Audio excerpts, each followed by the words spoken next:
Hey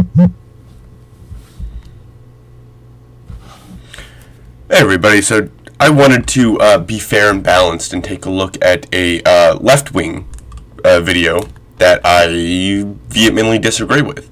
I know this is kind of old, not only the video, but this whole situation with the Kyle Rittenhouse thing. But I have a lot of differing opinions than a lot of other people on the left do. So I wanted to, take a look at this video, and let's get right into it. I guess I have to explain to some people why Kyle Rittenhouse is not to be celebrated. I guess that's a thing I can't take for granted here in 2020.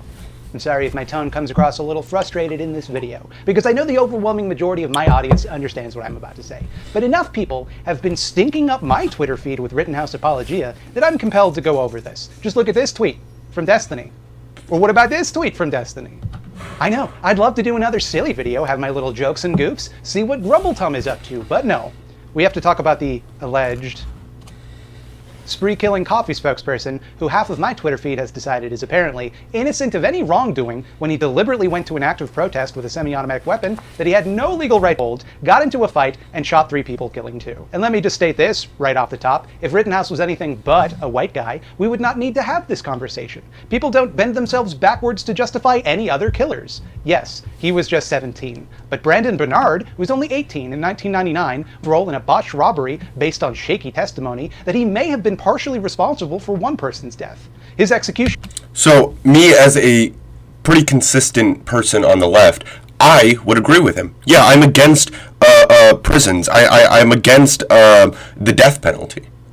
So that would also apply to someone like Kyle Rittenhouse as well. Someone who probably wasn't as morally responsible for the situation that they were as maybe their parents were, or the person that drove them there, or the person that supplied them with the firearm.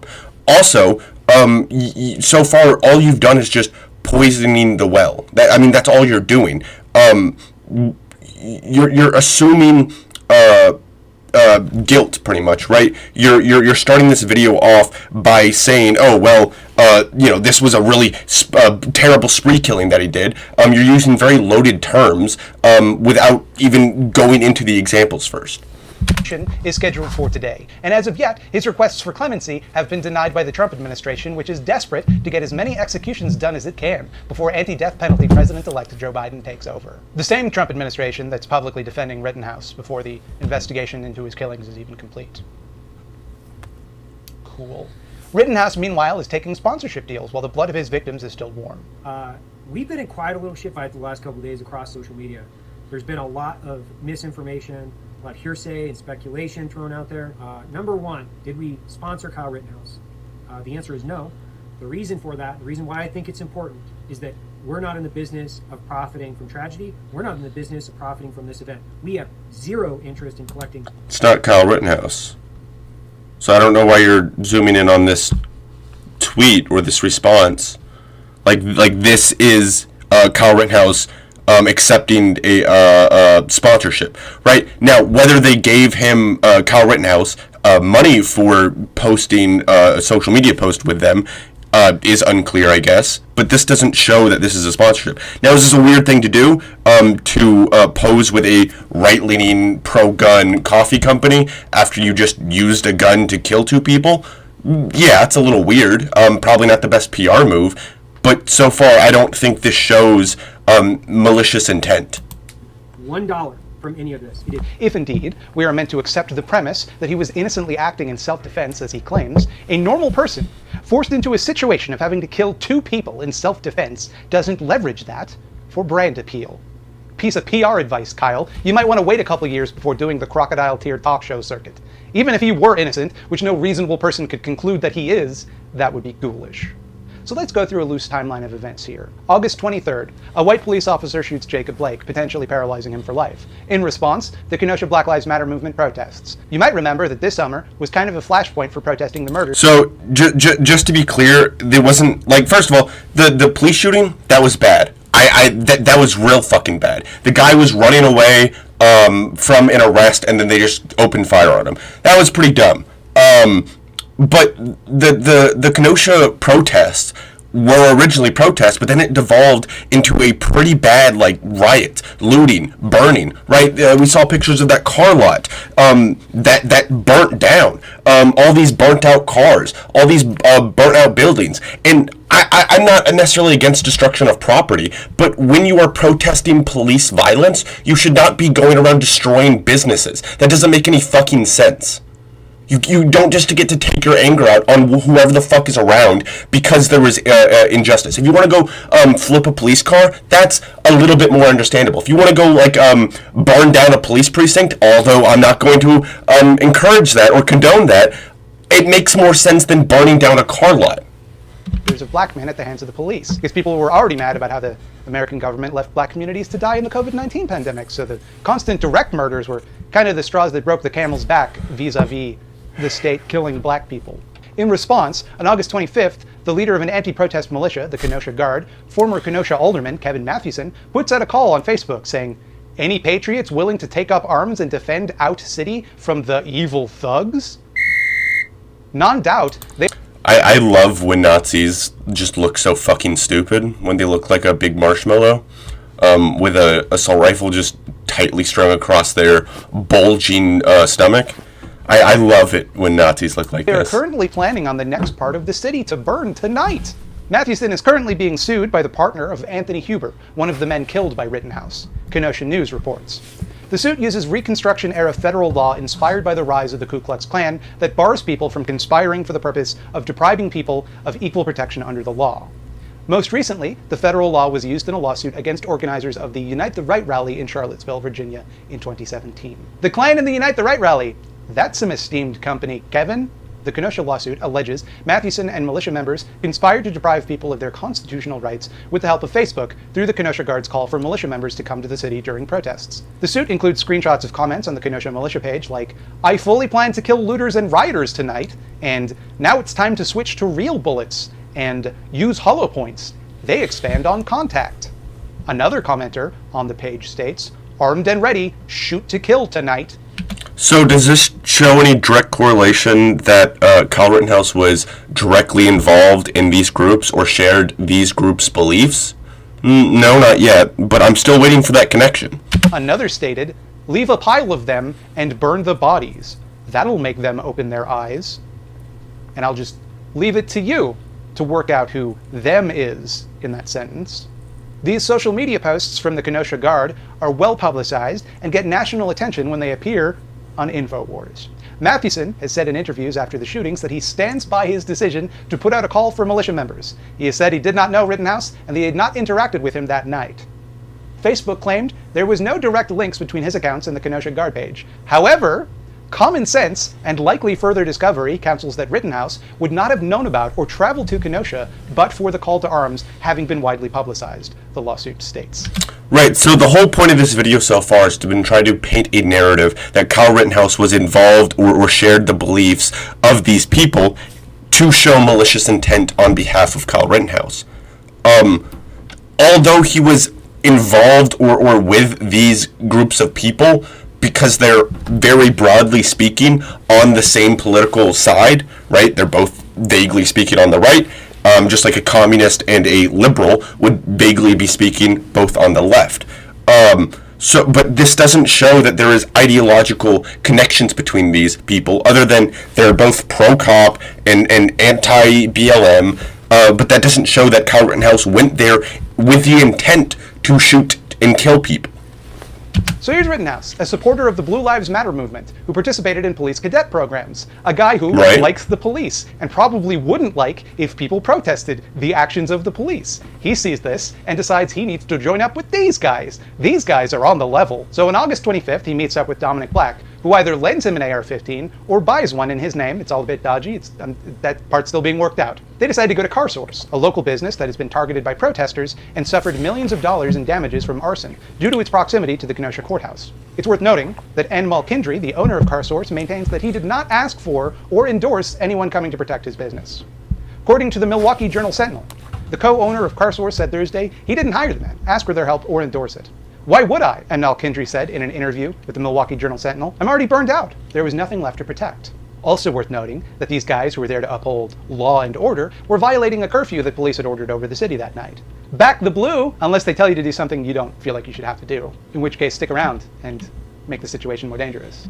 Yeah, they're ideologically hypocritical, I guess, because yeah, they are this law and order people, and then they go out and in turn break curfew. But on the other hand, right, not to excuse the hypocrisy, but the BLM people were also out past curfew, right? So if you're going to criticize one side for being out past curfew, unless you're just pointing out the hypocrisy, and saying, oh, well, he shouldn't have been there because he was breaking curfew. Well, then no one should have been there, because everyone other than law enforcement were breaking curfew.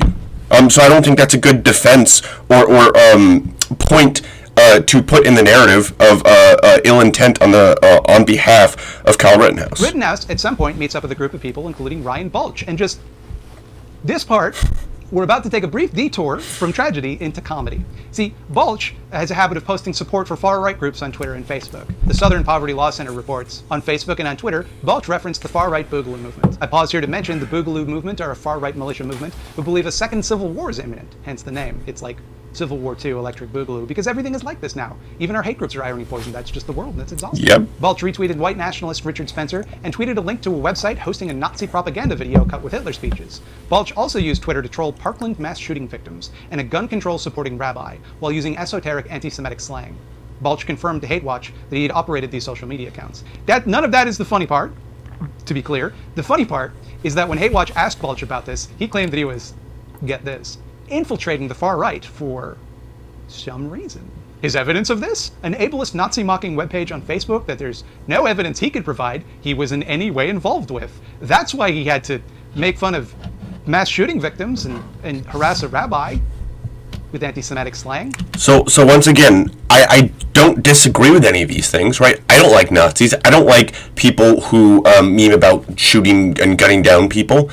These people are bad people. But does this show a connection between Kyle Rittenhouse and all of these people on an ideological level? Because that's what you have been doing so far, is you have been trying to paint a narrative where Kyle Rittenhouse came here with the intent to shoot people, right? You have not talked about the actual incident yet. You're not talking about how or why what Kyle Rittenhouse was not self-defense.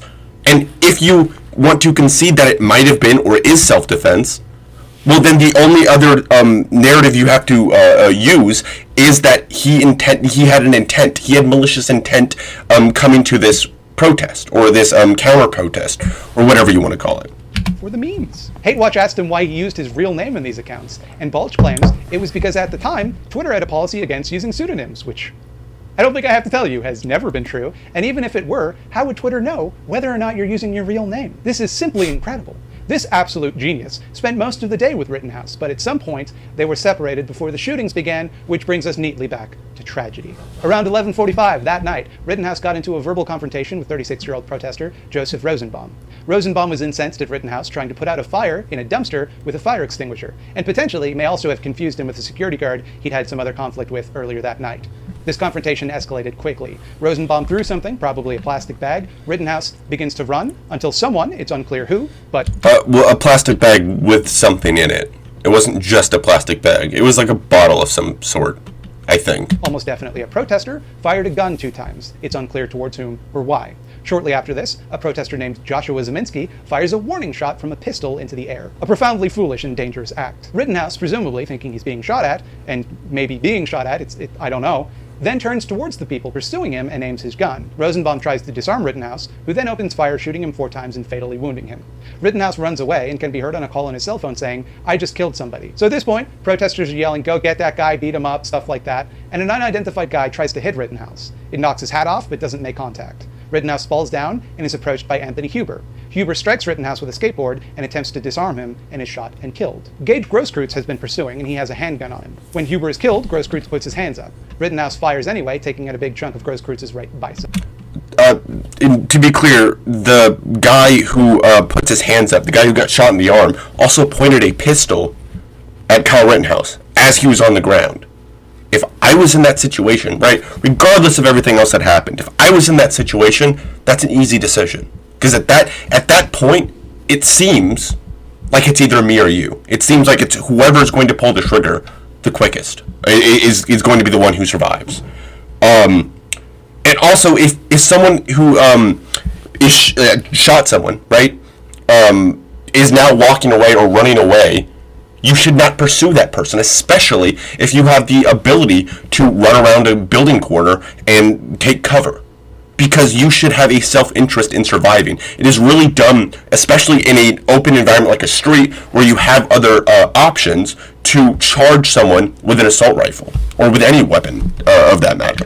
At this point, especially if they're not a threat. Rittenhouse gets up, puts his hands up with his gun still strapped to his chest, and approaches a police car to hand himself in. The police car, frustratingly, just keeps on driving, even while the protesters are shouting to arrest him. Rittenhouse meets back up with Dominic Black, who drives him home, once again crossing state lines shortly after committing what is potentially a felony. The next day, Rittenhouse turns himself into police in Illinois. These are the events as they happen, to the best of my knowledge. If I've made some mistake along the way, I hope you'll understand that it wasn't out of some bad faith attempt to paint a narrative, but because there's a lot to research in this case. I'm not going to show any video footage, because I don't want to show footage of people being shot and killed on my YouTube channel, but these events were recorded by bystanders who covered it from multiple angles. If you think I'm misrepresenting events or lying in some way, I invite you to do your own research.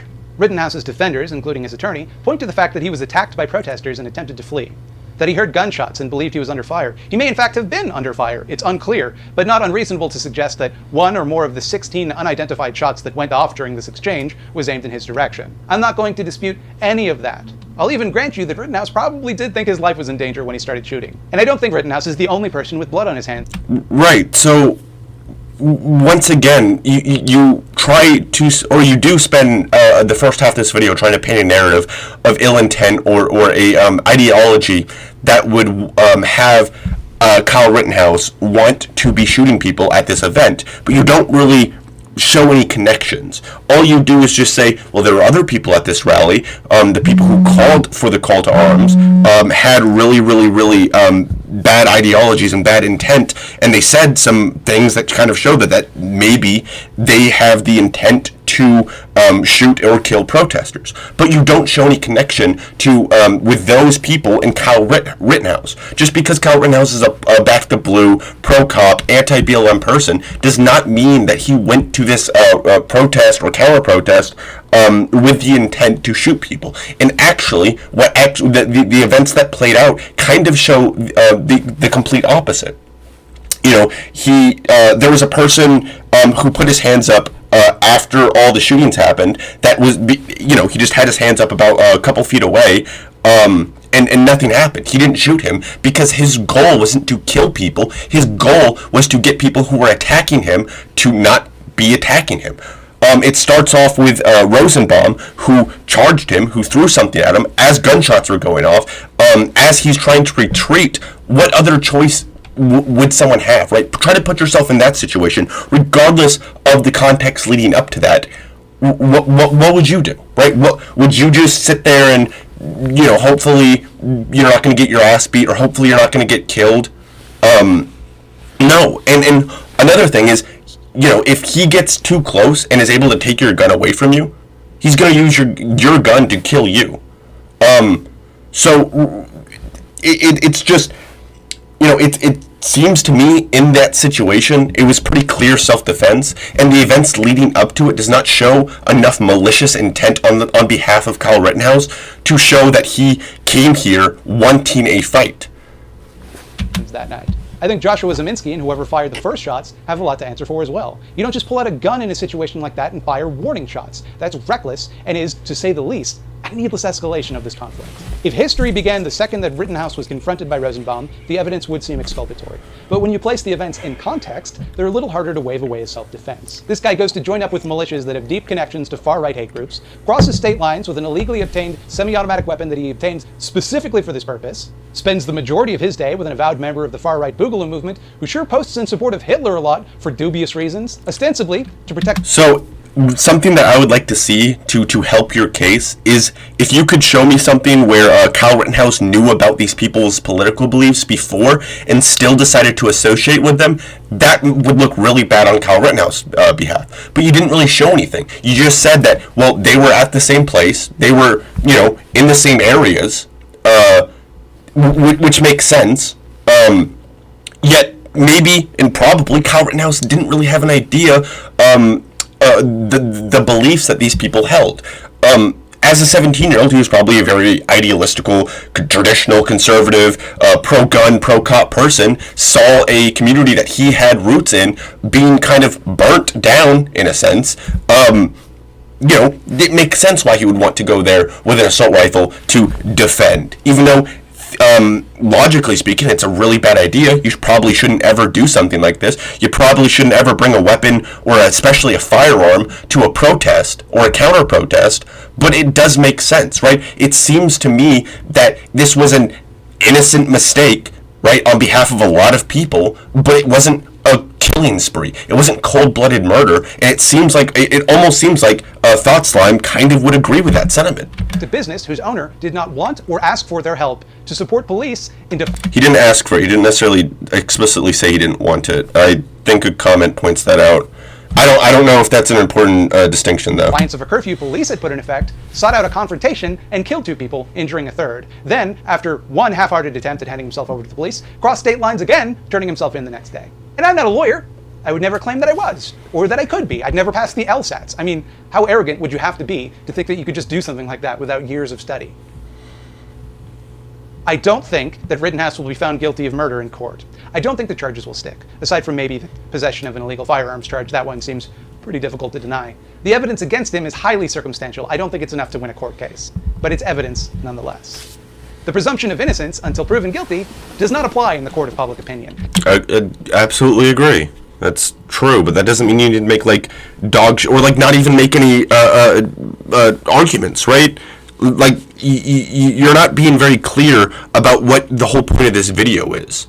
You spend the first half not even really talking about Kyle Rittenhouse, just talking about the other people that were there, and then briefly explain the series of events, and then just say, well, it could have been self-defense, and he probably did fear for his life. So what's the point? What was this, a killing spree, like you said earlier on? Is if a gang of people, like 3 or 4 people, come up to me and start trying to kill me, and I shoot them all? Is that a killing spree? You're just using very loaded terminology and very loaded words at the beginning of this video that kind of just poisons the well, and that's why I think this is truly the worst video that Thought Slime has made. And I think it's a bit insulting to the intelligence of anyone who hears this story to suggest that Rittenhouse was just in the wrong place at the wrong time. He sought this out. He brought a semi-automatic weapon into a dangerous situation and then shot it, killing people. One could imagine... But he didn't. But I don't think that's a fair statement to make, because he didn't seek it out. He ran away. He did his due diligence to retreat to the best of his ability. If he sought this out, wouldn't he have fired more shots? Wouldn't he have maybe gotten a couple shots into the crowd? Maybe killed an innocent person? But the fact that he only fired when it seemed absolutely necessary in that situation kind of, goes against what you're trying to say. Some happenstance, or all of the far-right militias he just found himself working with were just coincidentally there, that he had no ideological common ground with the people whose stated intent was to provoke a violent confrontation, kill a bunch of people, and maybe, if they were very, very lucky, start a second civil war. Through no fault of his own, he just bumbled his way into a group of Nazis looking to shoot people. So eager was he to protect a business that neither asked for or... So, as someone, and meaning Thought Slime, as someone who reviews a lot of right-wing content a lot, I would expect you to understand that a lot of times Nazis or people in the very, very, very far right will hide their power level to get normies, maybe people like Kyle Rittenhouse, to kind of associate with them. And then, you'll have people on the left or people who are more center mainstream will criticize those people for associating with Nazis, which makes it easier to push them further right.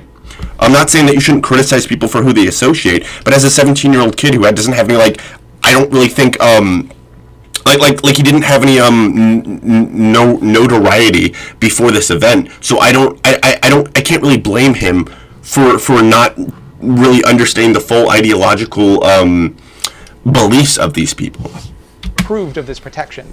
It's possible to imagine a situation where a peaceful kid brings an illegal semi-automatic firearm to a protest against a group he has pledged his support for, not to intimidate people or to commit violence, but simply out of an abundance of caution for his own safety. So moved was he against the violence done by protesters against a small business to protest something as trivial as violence done against black human beings, that he couldn't help but be compelled to act to defuse the situation by adding more guns to the situation. Hypothetically. So the idea of bringing a gun to a counter-protest or whatever when there's like been rioting, it's a deterrent, right? You have people who are stationed or like put around businesses that don't want to be burned down or looted or get property damage to.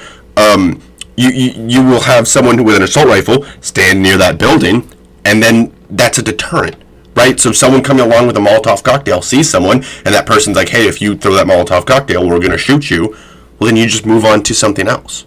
So that business is protected, right? It's an idea of, I forget what it's called. It's like, it's a deterrence, right?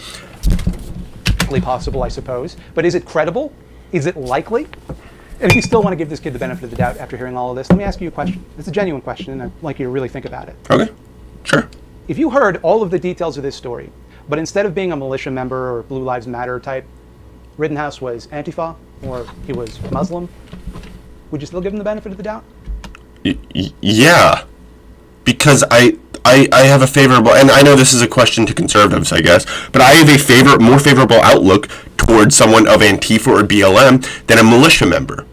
But if a 17-year-old went to a Trump rally, let's say, and was armed and, was going around just like doing whatever you do at a rally, not really provoking people necessarily, maybe a little bit, maybe getting into some verbal confrontations with some people, then someone attacks them and he shoots them, yeah, absolutely I would defend him. And on the flip side, I'm not going to defend someone who just walks up to some Proud Boy dipshit and shoots him in the fucking face. Like that one guy, was it in Portland or Seattle?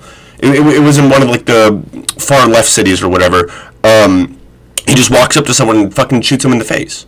I'm not going to defend people like that, right? I like to look at what actually happened and base my opinion on that. No, I personally don't really care whether they're a militia member or a BLM or an Antifa person, right? If I think it's morally justified in self-defense, I'm going to defend them. If I don't, I'm not. It's that simple. Would you still approach this situation with the same sense of neutrality? Yeah. Just think about that. Yeah, I don't have to think about that. This week, I don't have. Okay, well, that's the video. Short stream, just wanted to do one video. Internet's looking better, so I'm going to try to stream a little bit more. Thank you, everyone, for watching, and I will see you next time.